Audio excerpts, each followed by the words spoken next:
नमस्कार, news India देख रहे हैं आप। मैं हूं आपके साथ पूजा मोहन पांडे। बुलेटिन की शुरुआत करते हुए दिल्ली में विकसित भारत संकल्प यात्रा को लेकर के रफ्तार देखने को मिल रही है। प्रधानमंत्री नरेंद्र मोदी ने विकसित भारत संकल्प यात्रा को हरी झंडी दिखा दी है और देश भर के हजारों लाभार्थियों से वर्चुअली जुड़ रहे हैं।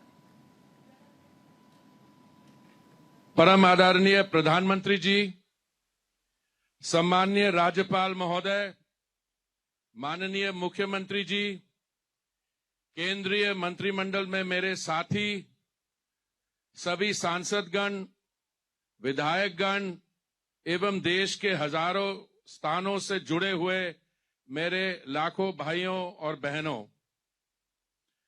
मैं सबसे पहले तो भारत के प्रत्येक गरीब, युवा, किसान एवं महिलाओं तक योजनाओं को पहुंचाने वाले जो देश की जनता को अपना परिवार मानते हैं, ऐसे देश के यशस्वी प्रधानमंत्री श्री नरेंद्र मोदी जी का आप सभी की ओर से बहुत बहुत स्वागत और अभिनंदन करता हूं। प्रधानमंत्री जी, आप जब मुख्यमंत्री थे तभी से विकसित भारत का विजन आपने सोच रखा था।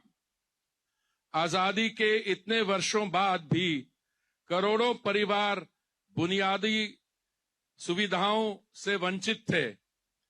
पहले लोगों के पास रहने के लिए ना अपना घर था, ना नल वाला पानी था। लोग बिजली, सिलेंडर और टॉयलेट्स के अभाव में अपना जीवन जीने को मजबूर थे। माननीय प्रधानमंत्री जी, जब आपने मई 2014 में दायित्व संभाला, देश में 14 करोड़ गैस के कनेक्शन थे। आज ये 14 करोड़ कनेक्शन 32 करोड़ से अधिक बन गए हैं। 2004 और 14 के बीच जो राजीव आवास योजना में 1,05,000 आवास सैंक्शन हुए, उसमें से केवल 4,000 बन पाए। लेकिन 2014 से अब तक हमारे ग्रामीण और शहरी क्षेत्र को मिला के आपने 4 करोड़ घर सैंक्शन कर दिए हैं। 2014 में 18,000 से ज्यादा गांवों में बिजली नहीं थी। आज माननीय प्रधानमंत्री जी, आपने भारत के सभी 6,50,000 गांव में पूरी इलेक्ट्रिफिकेशन करवा दी है। इन सभी योजनाओं के इम्प्लीमेंटेशन में महिला सशक्तिकरण पर मोदी सरकार ने विशेष ध्यान दिया है। जैसे उज्ज्वला के अंतर्गत नए एलपीजी कनेक्शन या आवास योजना के अंतर्गत नया घर, इन सभी की लाभार्थी महिलाओं को बनाया गया है। इस क्रम में लखपति दीदी योजना के अंतर्गत 2 करोड़ ग्रामीण महिलाएं को आर्थिक सशक्तिकरण के लिए कौशल विकास की योजना माननीय प्रधानमंत्री जी की दूरदर्शिता का प्रतीक है। और माननीय प्रधानमंत्री जी, आज चंद्रपुर में बहुत सारी ऐसी हमारी बहनें हैं जो लखपति दीदी बनने की ऑलरेडी बात कर रही हैं। इस योजना में महिलाओं के सेल्फ हेल्प ग्रुप्स को इस प्रकार का कौशल प्रदान किया जाएगा जिससे छोटे उद्यम शुरू करके प्रति परिवार कम से कम 1 लाख रुपए प्रति वर्ष की आय अर्जित कर सकें। जैसे कि प्लम्बिंग, टेलरिंग, बुनाई, ड्रोन ऑपरेशन, एलईडी बल्ब बनाना आदि। लखपति दीदी के तहत पिछले मात्र 4 महीने से 2 लाख के अधिक बनाने का लाभ उठाया ऑलरेडी है। माननीय प्रधानमंत्री जी, इसी प्रकार ड्रोन दीदी योजना के तहत 15,000 महिला सेल्फ हेल्प ग्रुप्स को कृषि कार्यों में सहायता के लिए ड्रोन दिए जाएंगे। इसके लिए उन्हें आवश्यक ट्रेनिंग और लोन भी दिया जाएगा। ये स्कीम महिला सशक्तिकरण, आर्थिक समावेश एवं तकनीक का अनूठा संगम है। केंद्र सरकार की योजनाओं की जानकारी और लोगों को मौके पर लाभ देने के लिए देश के सभी 6,50,000 गांव में और 5,000 शहरों में विकसित भारत संकल्प यात्रा का आयोजन किया जा रहा है। ये यात्रा 3,200 से अधिक वैन्स के माध्यम से लगभग 65,000 ग्राम पंचायत और शहरों तक पहुंच चुकी है। छोटे से समय में ही 2,50,00,000 लोग इससे जुड़ चुके हैं और अब तक 1,80,00,000 लोगों ने भारत को विकसित करने में अपना योगदान देने का संकल्प लिया है। मेरी कहानी मेरी जुबानी के तहत लाखों लोगों ने अपना अनुभव शेयर भी किया है। प्रधानमंत्री जी, 2047 में जब देश विकसित होगा तो वे विभाजन के भी 100 वर्षगांठ होगी। देश ने विभाजन की पीड़ा 76 साल पहले देखी थी। आज भी हमारे बीच में कुछ ऐसे लोग हैं जो वो पीड़ा देखने पर रही, पर जब कुछ लोग देश की जाति, भाषा, नॉर्थ साउथ, धर्म की संस्कृति के आधार पर बांटने के प्रयास करते हैं। ये बहुत दुख की बात है। प्रधानमंत्री जी, आपने हमेशा नेशन फर्स्ट का नारा दिया और आज आपकी विकसित भारत संकल्प यात्रा पूरे भारतवर्ष के एक सूत्र में पिरो रही है। पूरे देश के लोग आज इस सपने से जुड़ गए हैं और उसे पूरा करने में अपना योगदान दे रहे हैं। इसी का एक रूप है कि आज देश का युवा माई भारत ऐप पर भी जोर शोर से जुड़ रहा है। विकसित भारत बनाने का जो 2047 तक का सफर है, उसे सफल बनाने की गारंटी का नाम है नरेंद्र मोदी। बताता हूं क्यों। कोई देशवासी छूट ना जाए, ये चिंता थी मोदी जी की। यात्राओं के तो बहुत लोग करते हैं, कुछ अपने स्वास्थ्य को ठीक करने के लिए, लेकिन आपने फायदे के लिए करते हैं। ये एक ऐसी यात्रा है जो भारत के 140 करोड़ लोगों को फायदा दिलवाने के लिए है। भाइयों और बहनों, सरकार आपके द्वार लिए लाए है। मोदी जी, जिन अफसरों से मिलने के लिए पहले आपको समय मांगना पड़ता था, आज वो हाथ जोड़कर आपके सामने सेवा के लिए आए हैं। काम होगा तत्काल, बिना लाग लपेट के, क्योंकि आप हैं मोदी जी के वीआईपी। आइए इस सब भारत के विकसित बनाने की यात्रा में अपना योगदान देकर माननीय प्रधानमंत्री जी के संकल्प का साकार करें। बहुत बहुत धन्यवाद। जय हिंद। विकसित भारत संकल्प यात्रा के दौरान देश के गांवों और शहरों से करोड़ों की संख्या में लोग इसके साथ जुड़ चुके हैं। तो वहीं दूसरी तरफ अरब दुनिया के सबसे पुराने स्वतंत्र राज्य ओमान के सुल्तान हैथम बिन तारिक अपनी पहली राजकीय यात्रा पर भारत पहुंचे हैं। आज सुबह राष्ट्रपति द्रौपदी मुर्मू और प्रधानमंत्री नरेंद्र मोदी ने राष्ट्रपति भवन में उनका गर्मजोशी से स्वागत किया है। इसके बाद प्रधानमंत्री नरेंद्र मोदी और ओमान के सुल्तान हैथम बिन तारिक दिल्ली के हैदराबाद हाउस पहुंचे।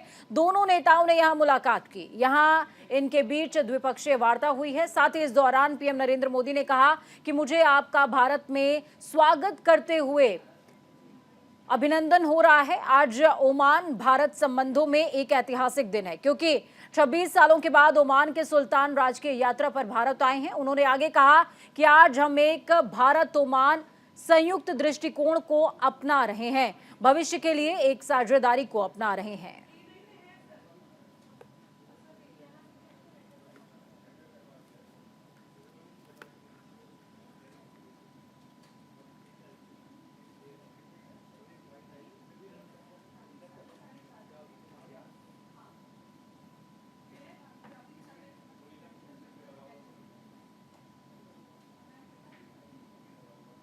दोनों देशों के डेलीगेट्स, आप सभी का भारत में स्वागत करते हुए मुझे हार्दिक खुशी हो रही है। आज का दिन भारत और ओमान के संबंधों में एक ऐतिहासिक दिन है। आज 26 साल के बाद ओमान के सुल्तान स्टेट विजिट पर भारत आए हैं और मुझे और 140 करोड़ भारतवासियों को आपके स्वागत करने का अवसर मिला है। मैं सभी देशवासियों की तरफ से आपका हृदय से बहुत बहुत अभिनंदन करता हूं। संसद भवन की सुरक्षा में सेंध के मामले में दिल्ली पुलिस स्पेशल सेल की काउंटर इंटेलिजेंस ने छठे आरोपी यानी कि महेश को भी गिरफ्तार कर लिया है। मामले में पहले गिरफ्तार किए गए ललित झा और महेश को पुलिस इस पूरे मामले का मास्टरमाइंड मान रही है। पुलिस को लगातार इस बात का शक है कि इस पूरे मामले में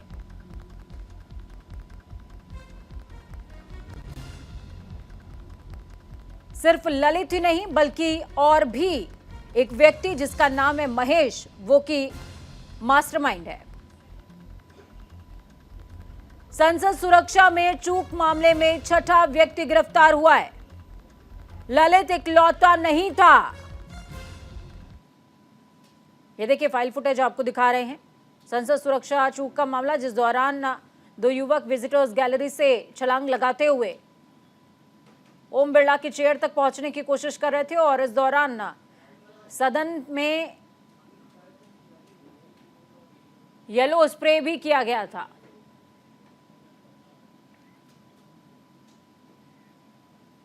संसद हमले पर राहुल गांधी का बयान सामने आया है। बेरोजगारी की वजह से संसद में घटना हुई है। देश में सबसे बड़ा मुद्दा अगर कोई है तो बेरोजगारी है, ये कह रहे हैं राहुल गांधी। युवाओं को रोजगार नहीं मिल रहा है। संसद में सुरक्षा चूक की घटना पर कांग्रेस सांसद राहुल गांधी ने कहा, ऐसा क्यों हुआ? देश में मुख्य मुद्दा बेरोजगारी है। प्रधानमंत्री मोदी की नीतियों की वजह से देश के युवाओं को रोजगार नहीं मिल रहा है और इसके पीछे बेरोजगारी और महंगाई ही सबसे बड़ी वजह है। वो है, बट क्यों हुई? जो देश में सबसे बड़ा मुद्दा है, बेरोजगारी का मुद्दा, जो पूरे देश में उबल रहा है, मोदी जी की पॉलिसीज के कारण हिंदुस्तान के युवाओं को रोजगार नहीं मिल रहा है। तो ब्रीच जरूर हुई है, बट इसके पीछे कारण बेरोजगारी है और महंगाई। तो वहीं संसद में सुरक्षा चूक की घटना पर कांग्रेस अध्यक्ष मल्लिकार्जुन खड़गे ने कहा कि यह गंभीर मसला है और इस पर सरकार को ध्यान भी देना चाहिए। हम सदन में बार बार कह रहे हैं कि केंद्रीय गृह मंत्री आकर बयान दें, लेकिन वो यहां नहीं आना चाहते और बयान नहीं देना चाहते। ये लोकतंत्र के लिए अच्छी बात नहीं है। सिक्योरिटी जो ब्रीच हो गई है, ये गंभीर मामला है और इस पे सरकार ध्यान देना चाहिए। और हम पार्लियामेंट में बार बार ये कह रहे हैं कि होम मिनिस्टर आकर स्टेटमेंट दे, लेकिन होम मिनिस्टर वहाँ आना नहीं चाहते और स्टेटमेंट देना नहीं चाहते।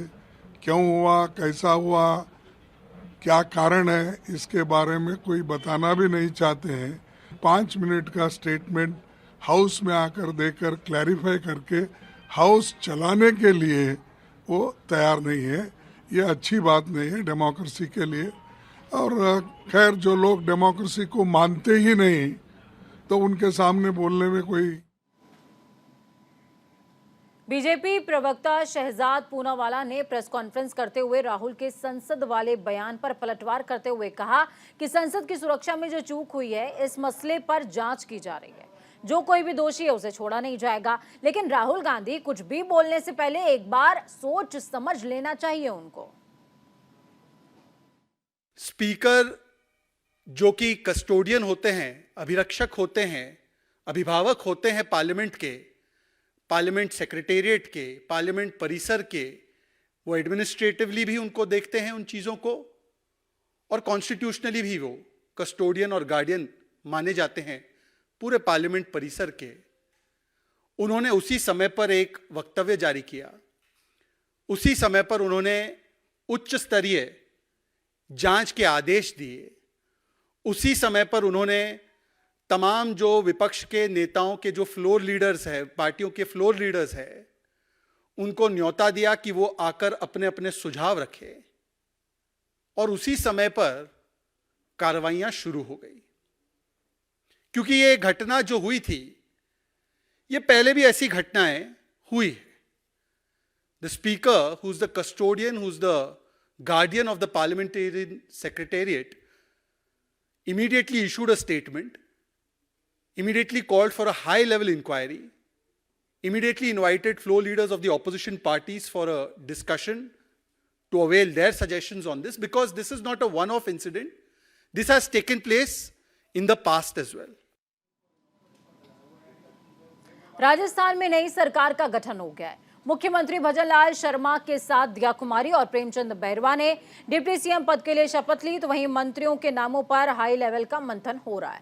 कहा जा रहा है कि मुख्यमंत्री की ही तरह मंत्रियों के नाम भी बीजेपी हाईकमान ही तय करेंगे। दिल्ली से मोहर लगने के बाद मंत्रिमंडल का गठन हो जाएगा और फिर राजभवन में शपथ भी दिलाई जाएगी।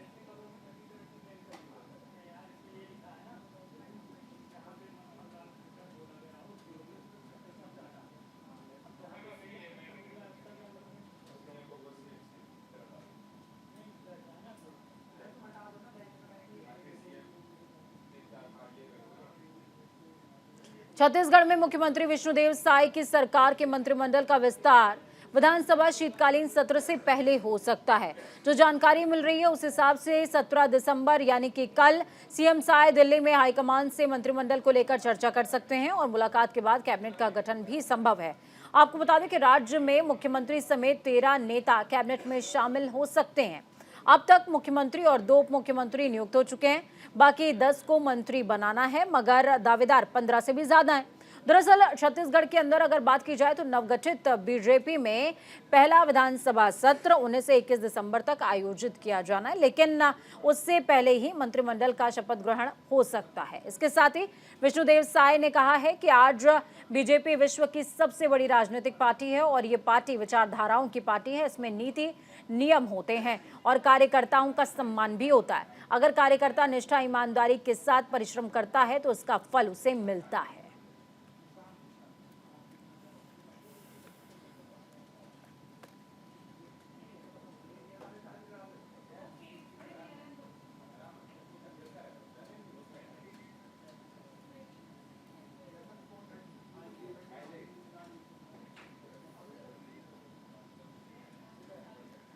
कांग्रेस के राज्यसभा सांसद धीरज साहू के 9 ठिकानों से करीबन 350 करोड़ रुपए बरामद किए गए। आईटी की रेड में कैश के साथ साथ 60 किलो सोना भी जब्त किया गया। इस मामले में उनकी पहली प्रतिक्रिया सामने आई है। उन्होंने कहा कि जो पैसा बरामद किया गया है वो उनकी फर्म का है और उस पैसे से कांग्रेस या किसी पार्टी का कोई ताल्लुक नहीं है।